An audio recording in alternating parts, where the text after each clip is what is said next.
I wanted to ask you about the Miami Heat. You guys were winning. You're winning in the fourth quarter of that playing game. What You could have thrown me a softball from the lead into this. I know, but what has been going through your mind for the last month? Whether it has been just about a wasted opportunity, or whether it has been like, oh fuck, like we were wrong about the Heat. I mean, to be fair, the Heat, from that fourth quarter moving on, they've been a different team than they were all season. They didn't play like that during the regular season when we beat them on opening night, and then when we beat them late in the year at our place. But they flipped a switch and did something.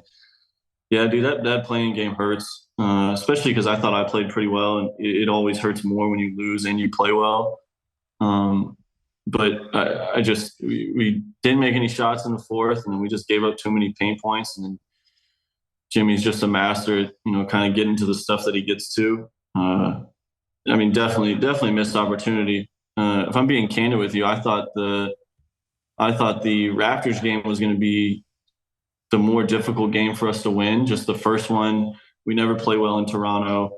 And then moving from that, I had a lot of confidence. Obviously, you could tell how I played in the next game. But yeah, just came up short. It was one of those years for us too, where that was kind of our MO. Like we were just a little up and down. And we just, we were down at the wrong time. Alex, made all defense this year. What did that first team? I'm well aware because I voted you first team, buddy. I should have said that. You made first team on defense, Alex. Congratulations. There's a difference, right? There's a difference. You know what's funny? I'm gonna be honest with you. When I was doing the voting, there was some consternation about a couple picks. Really, first team all defense guard was like the easiest thing for me. It was like, I'm going to put Alex and Drew and don't really have to think twice. It really is like the only guy I love Derek White and I had to give him some thought, but I was very comfortable with those two picks. What did that recognition award, what did that mean to you as someone who takes so much pride defensively? Yeah, it's really cool. I think it kind of hit me in waves, when it first happened. Like towards the end of the year, I almost kind of expected it to happen just because I thought I had a really good year. And like you said, I didn't really think many guys were as consistent as me and had the type of year defensively, that I did. And plus just I guard everybody's best player. And then, it kind of went into like, all right, friends and family celebrating. And then I started thinking about, I was like, dude, I watched some of my old clips from when I was on two-way in LA, and I was like, this guy went from that to making first team all defense. I was like, that's a hell of an accomplishment. Just, continuing to try and get better and continue just to be true to myself and compete and play hard.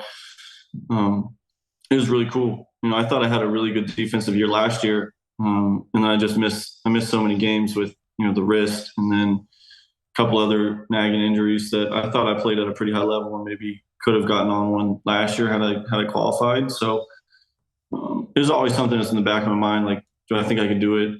And then just tried to focus on the process of showing up each night and doing my job, and it worked out really well. What did you notice about those clips when you were a two-way guy in the G League?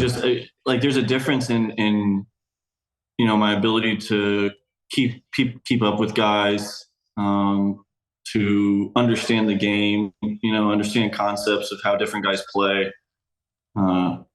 Honestly, just the mental knowledge. And then I think physically I've gotten stronger, probably allowed me to be a little tougher too, since I am a little stronger. And then just big emphasis on the mental side of the game, understanding the game, understanding what guys like to do, tendencies, play calls, and then just being super competitive and compete in every play. You led the league in deflections per 36 minutes. How would you describe to somebody listening at home what makes somebody good at that particular stat? Is it all? I think it's a lot to do with anticipation. A lot of what I just talked about understanding how guys like to play, reading body language on the court, feeling the flow of the game. You can kind of figure out on defense if you're in the right position to start with, like when the play is going to be dead, when there's no advantage for this guy, it's like, all right, he's probably going to pass it here. And so just being ready for that, having, 6 years of reps now, I'm starting to see it. I'm starting to understand where it's going to be. I know certain guys' moves. It's a lot of the same stuff I just talked about, just understanding time and place, and then just being instinctual. I've always kind of had that knack for playing passing lanes. I think this year is probably one of my better years on the ball, getting steals and deflections, but off the ball, just having that knack, that awareness, and having the knack for being in the right place at the right time.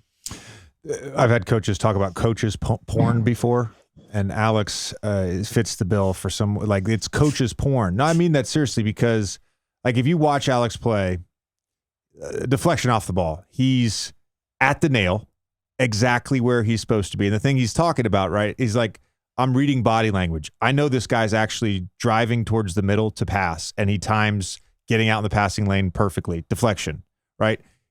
In a 2v2 pick and roll, he is so good instinctually at veering back at the exact moment that the guy's trying to throw that pocket pass.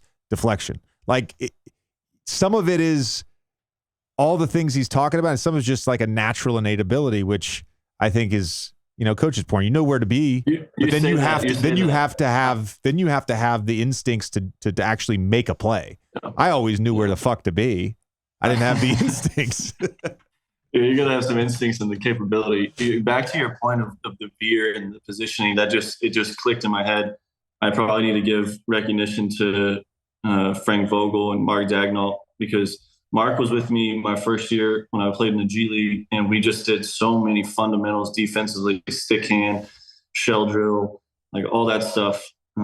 We charted it, and we charted it, made sure we were above like a certain percentage in games and stuff. And that kind of started me there. And then getting to Frank, playing the pick and rolls where you're playing veers, where you're playing, reading the point guard of, is he going up for the shot, continue to try and pursue, if not peel off. Like, I think, like you said, I've just been adding stuff to my game defensively, just like anybody would do offensively. Just like you can add a mid-range pull-up or playing off 2 feet and playing off pivots in the paint on offense. I think for me defensively, I've taken stuff over the years that, great defensive-minded coaches have had, and just, like I said, kept building on it, and then mixing that with, some natural talent that I have to be able to know where the ball is going.